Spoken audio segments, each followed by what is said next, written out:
Husband's family forced me to alienate myself and babysit the kids of the family during their yearly family get-together, and husband told me to suck it up because it was a family tradition for the youngest to be excluded, but on my 5th year I had enough and decided to sneak in to get my rightful invite.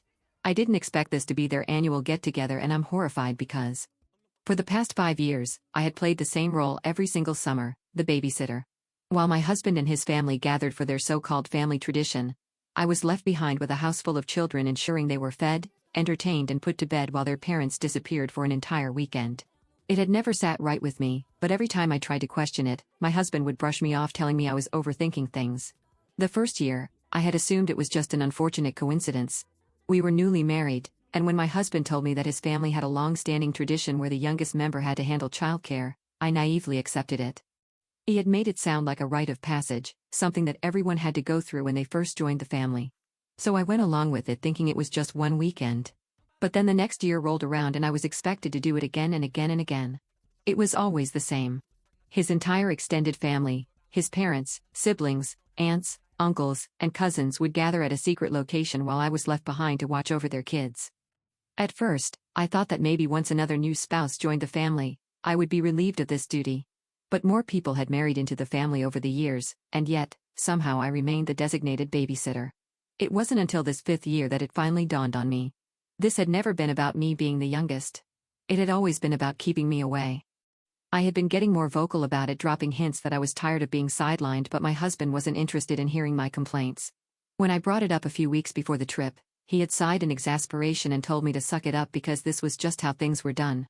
I had tried to argue that I was part of the family too and should be included, but he had waved me off, saying that I was overreacting and making a big deal out of nothing. But this time, I wasn't going to just accept it. If they wouldn't tell me what was really happening at these gatherings, then I was going to find out for myself.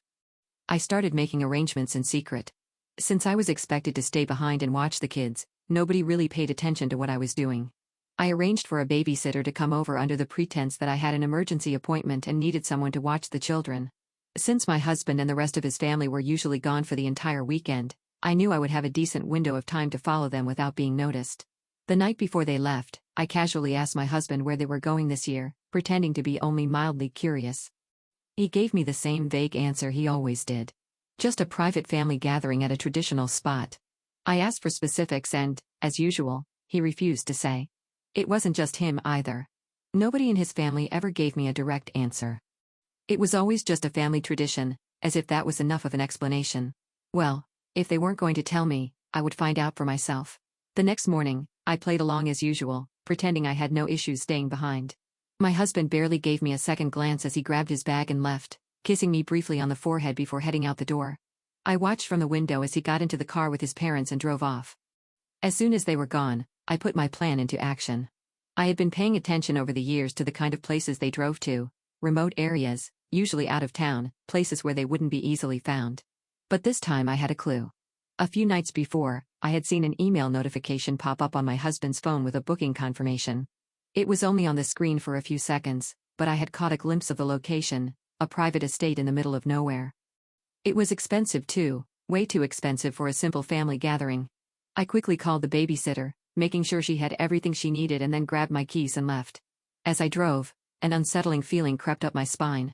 I had been with my husband for 8 years, married for 5, and yet it dawned on me that I knew shockingly little about his family's traditions. It wasn't just the secrecy surrounding these gatherings. There were other things too. The way they always seemed to speak in hushed tones around me. The way they always brushed off my questions. The way my husband, for all his openness about most things, always avoided talking about what went on these trips. And the strangest part? None of the other spouses ever seemed to question it. It was like they either knew something I didn't or had simply accepted that this was how it was going to be. I had asked one of my sister-in-law once, just an offhand comment really, about whether she had ever attended one of these gatherings. She had laughed nervously and changed the subject. That had stuck with me. Now as I drove closer to the location, that uneasy feeling only grew. What if I was about to find out something I didn't want to know? When I arrived, my first thought was that this didn't look like any family reunion I had ever seen. The estate was massive, far more luxurious than I had expected. There were security guards at the entrance dressed in black, monitoring everyone who entered. I had been prepared for this. Dressed in my nicest, most inconspicuous outfit, I walked in confidently, pretending that I belonged there. Security barely glanced at me before letting me through. Once inside, I was even more confused. There was no sign of children running around, no casual family chatter, no picnic tables or friendly banter. Instead, people were walking around in formal attire speaking in hushed tones, their expressions serious. This wasn't just a family gathering. This was something else entirely, and whatever it was, I wasn't supposed to be here. Update 1. Somehow, I can't find my last update. I think I deleted it by mistake. I'll recap here. So the moment I stepped into that estate, I knew I had made a mistake. This wasn't just some family reunion. It felt wrong, deeply wrong. The atmosphere was far too formal, tense even. There were no warm greetings, no laughter, no sense of togetherness. The people inside were mostly men, all dressed in expensive suits, murmuring to each other in hushed voices. Women were present, but they were either sitting quietly off to the side or standing next to certain men, almost like decoration, and none of them looked familiar. Where was my husband? Where were his parents and his siblings?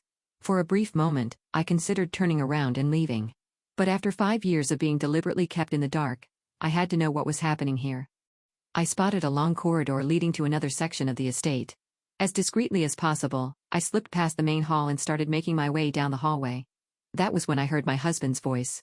I pressed myself against the wall, peeking through the slightly open door. Inside was a long, polished table surrounded by a group of men, my husband sitting among them. His father was at the head of the table, speaking in a low or forward voice. I couldn't make out everything, but what I did hear made my stomach drop. This wasn't a family gathering. This was a business meeting. No. Not just any business meeting. This was something else entirely. My father-in-law was talking about managing risks and eliminating threats. The tone was too calculated, too controlled for it to be something as simple as business investments. And then I heard my husband's voice, casual, as if he had done this 100 times before. It's already taken care of. The funds were moved last week. Another man, someone older, let out a satisfied good. We don't need another repeat of last year. I had no idea what they were talking about, but every single nerve in my body was screaming at me to get out. I tried to calm myself. Maybe I was overreacting. Maybe this was just an intense business deal. But then my father-in-law said something that made my blood run cold. And what about our loose ends? There was silence. Then my husband spoke again. We took care of it. I felt a chill crawl up my spine. I had never heard my husband sound like that before, cold, calculated, detached. This wasn't just some business meeting. I had stumbled into something far worse. I needed to leave now. I turned around quickly, but in my haste I bumped into a side table. The sound was small, barely noticeable, but in that dead silent hallway it might as well have been an explosion. The conversation inside the room immediately stopped. Footsteps. Someone was coming. I ran for my life. Update 2. My heart was pounding so hard. I thought it might burst, but the fear driving me forward was stronger than any exhaustion. I had seen enough. Whatever that meaning was, whatever my husband's family was involved in, I wanted no part of it.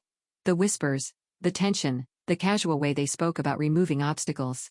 It all clicked into place the moment I saw the papers on the table.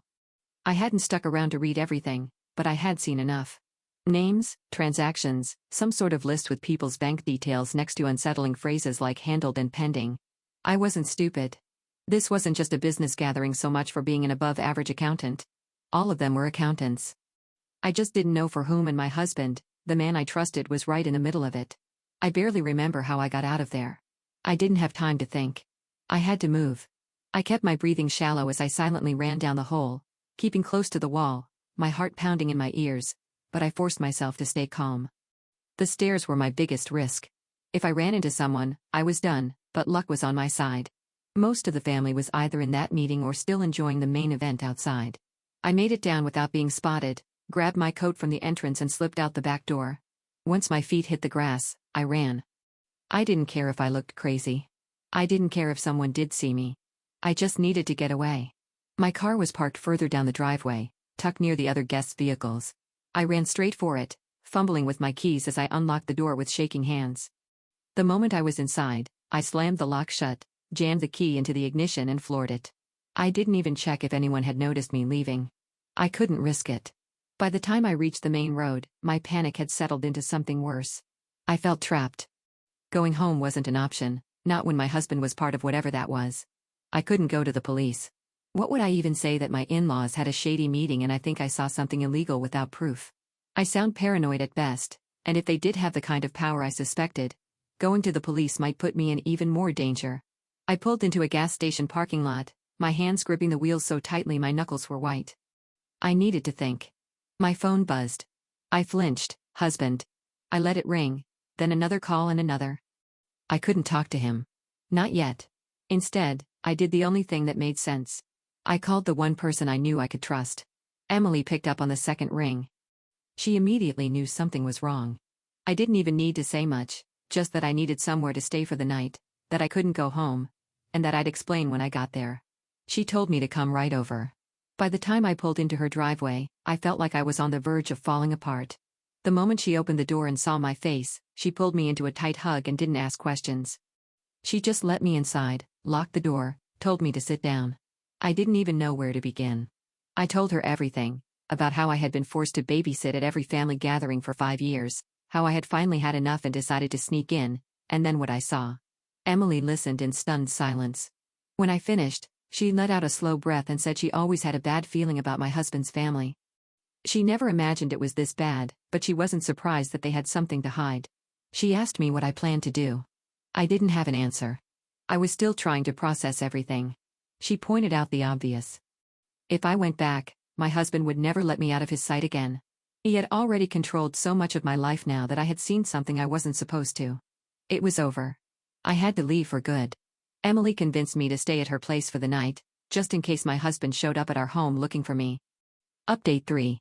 As expected, the next morning he did. My phone was flooded with messages. Some were concerned, others were angry. He asked why the kids were left with the babysitter and where I was, so they hadn't seen me.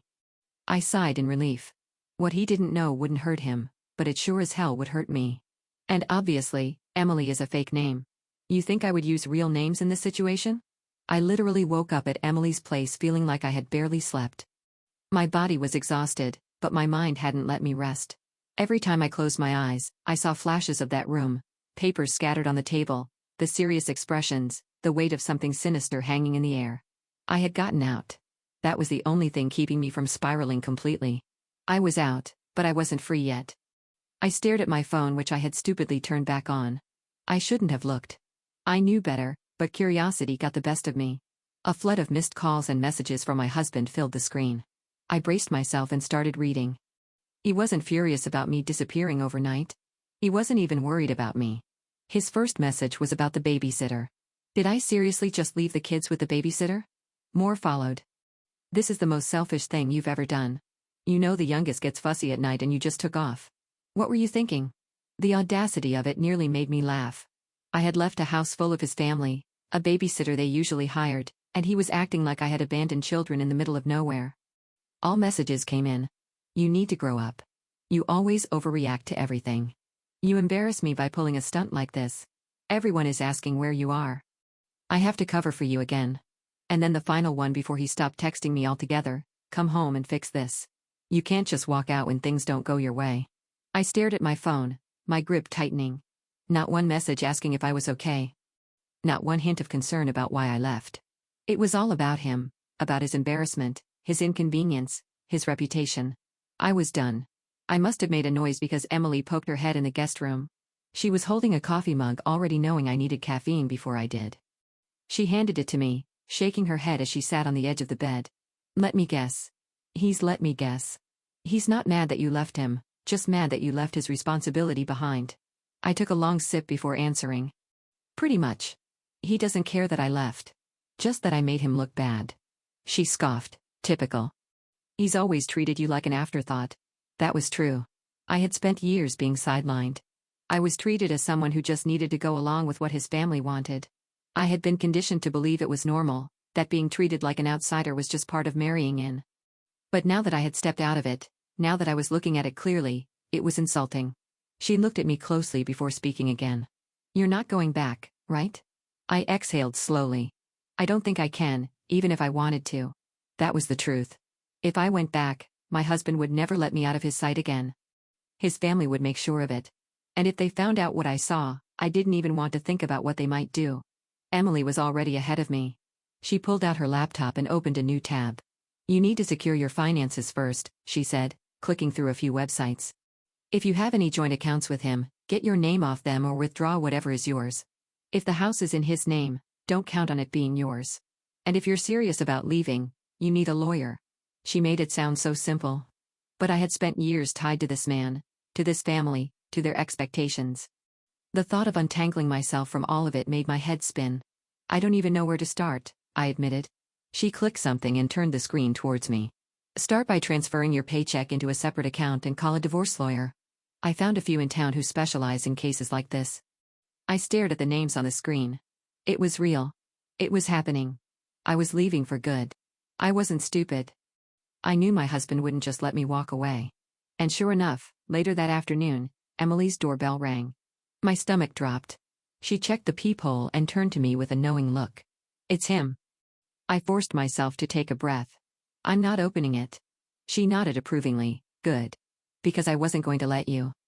My phone buzzed again. A new message. I'm at Emily's. Open the door. I didn't reply. Seconds later, another one. This is ridiculous. We need to talk. I deserve an explanation.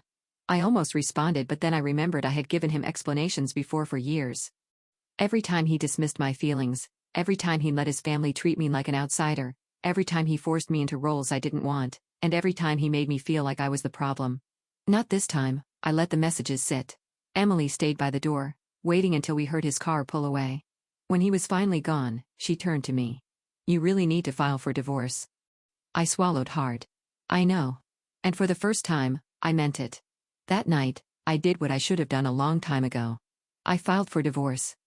Emily helped me find a lawyer and set up a consultation. We went through all the logistics, what assets were in my name, what wasn't, how to protect myself financially, and then I sent my husband one last message. We have nothing to talk about. I'll be in touch through my lawyer. Then I blocked his number. There was no going back now. I had spent 5 years letting myself be excluded from their so-called tradition, 5 years convincing myself that my feelings didn't matter, 5 years playing the perfect quiet wife. But I wasn't that woman anymore. I was done being the caretaker. I was done sucking it up. Update 4. I didn't answer his calls. I didn't open the door when he showed up again. I didn't acknowledge his existence in any way, and that was killing him. I had spent 5 years playing the obedient patient wife, the one who was always supposed to compromise, always supposed to understand, always supposed to wait, but I wasn't waiting anymore. I was done. And the moment he realized that I wasn't going to cry, wasn't going to ask for a divorce, but demanded, that's when the real fight began. My lawyer had warned me that he might not take it well, that men like him, men who thrived on control, often refused to accept that they no longer had control. She was right, because the second he got served with the divorce papers, the explosion began. The text started slow, just like jabs at first. You're being dramatic. This is ridiculous. We just need to talk. Then they escalated. I won't let you throw this marriage away over one fight. I'm your husband. You don't just get to leave. I ignored all of it. That's when the calls started. Emily and I were eating dinner when my phone vibrated against the table for the 10th time that night. She glanced at the screen and sighed. It's him again. I didn't even look. Just hit decline. Emily raised an eyebrow. Aren't you even a little curious about what he has to say? I shook my head. I already know. He's going to demand I come back. Tell me I'm overreacting, maybe even throw in an apology that means nothing. She hummed, clearly impressed. And you don't want to hear it? I stabbed a piece of my food. I don't want anything from him. And that was the truth. The next day, my lawyer called with an update. He's furious, she told me, her voice calm and professional. He's insisting that you won't get a divorce. I rubbed my temple. That's not how this works. She sighed. He's making it clear that he thinks you need him, that if you take time to cool down, you'll see this as a mistake. I nearly laughed. He really thought I was going to come back. I sat up straighter. Tell him he can keep his money. I don't want anything from him. There was a pause on the other end. Are you sure? You're legally entitled to. I cut her off. I don't want his house. I don't want alimony. I don't want anything. I just want him gone. She exhaled, clearly trying to remain neutral. Well, that's certainly going to make the process easier, but I need you to understand that walking away with nothing means you. I know what it means, I said firmly, but I don't need anything from him. I just want my freedom. She seemed to accept that. All right, I'll communicate that to him. I didn't expect him to take it well, and I was right. That night, Emily shook me awake. Hey, wake up. I blinked groggily. What? She held out my phone. He left a voicemail on my number and you should probably hear it. I snatched it from her and played the message on speaker. His voice was practically shaking with fury. You're being stupid. You think you could just walk away from 5 years of marriage like it's nothing? You think you don't need me? Fine. Be alone. See how well you do on your own. There was a pause as if he was trying to calm himself down. You're not getting this divorce. You hear me? I won't let you. Emily scoffed. He won't let you? Who does he think he is? I stared at the phone, my chest tight. I should have been scared. I should have felt trapped, but all I felt was relief because his anger meant one thing. He knew he was losing. I met with my lawyer the next day and she didn't waste any time. He's refusing to sign the papers, she said flatly, but that doesn't mean he can stop the divorce. I frowned. So what now? She leaned back in her chair, steepling her fingers. Now we file for divorce without his consent. I blinked. That's an option. She nodded. In this state, if one spouse refuses to cooperate, you can file based on abandonment. After a few years of separation, the court will grant it regardless of his feelings. A slow grin spread across my face. So you're saying, even if he refuses to let me go, I'll still get the divorce? Exactly. I exhaled sharply. It was done. Maybe not immediately, but legally, he couldn't stop me. No matter how much he raged, no matter how much he begged, he had no control over me anymore. That night, I got one final message from him. One last desperate attempt to pull me back in. This is your last chance. You come home, we fix this or you lose me forever. I stared at it for a long time, then I blocked his number. I didn't want a last chance. I didn't want him. I had spent years begging for his approval. And now for the first time in a long, long time, I didn't need it anymore. Update 5. Plunking his number didn't stop him. It just changed his strategy. Since he couldn't reach me directly, he sent his family after me. It started with his mother. She called from an unfamiliar number and I stupidly picked up. Without even a hello, she demanded to know what nonsense this was about a divorce. I sighed, already exhausted. It wasn't nonsense. I didn't want to be married to him anymore. She scoffed at that, telling me I couldn't just decide something like that. Marriage was forever. Maybe for her, I said, but I had wasted enough of my life on him. She gasped like I had just slapped her across the face. She snapped that I owed him, that he had taken care of me for years, given me everything, and now I was just going to throw him away like trash. I laughed at that. He took care of me? What exactly did he take care of? There was a pause before she said that he provided. I shook my head. No, he isolated me. He treated me like a servant. He let his family walk all over me, and now that I had finally had enough, he was acting like I was the villain? She huffed, saying she had always known I was selfish, but this was disgusting. I was just proving that I had never been a real part of their family. That hit something deep in me, a sharp twist in my chest. But then I took a deep breath and let it go. I told her she was right. I never was. Then I hung up and blocked her number too. Over the next few weeks, the attacks kept coming. His sister sent me a string of texts all furious. I had ruined him. I had humiliated him. I was a heartless. His cousin texted me vague Facebook statuses about how some people didn't know the meaning of loyalty. His best friend messaged me pretending to be neutral, saying he just didn't understand what happened, we had been so happy. I didn't reply because we weren't happy. He was happy. I was just trapped. And the best part? He was doing all of this because he knew he was losing. Then came the real shock. My lawyer called me one afternoon with news. He was contesting the divorce. I could practically hear her rolling her eyes. I groaned. Of course he was. She sighed, but then added that here was the kicker. He was trying to claim I abandoned the marriage. I actually laughed at that. He wanted to argue that I abandoned him. She hummed in confirmation, explaining that he was saying that by moving out, I had left him no choice, that I hadn't given him a chance to fix things. I shook my head, and the fact that I had told him for years that I was unhappy, the fact that he had refused to change. She clicked her tongue. None of that mattered to him. He just wanted to drag this out. I gritted my teeth. That was exactly what he wanted, to make this as painful as possible, to make me regret leaving him, but I wasn't going to break. I was ready for this fight. I know a lot of you are asking about the family tradition. I am requesting you to please stop. I've already deleted that part like my lawyer advised me to. Please delete your comments. Let's act like it never happened, please, edit. He is refusing to back down.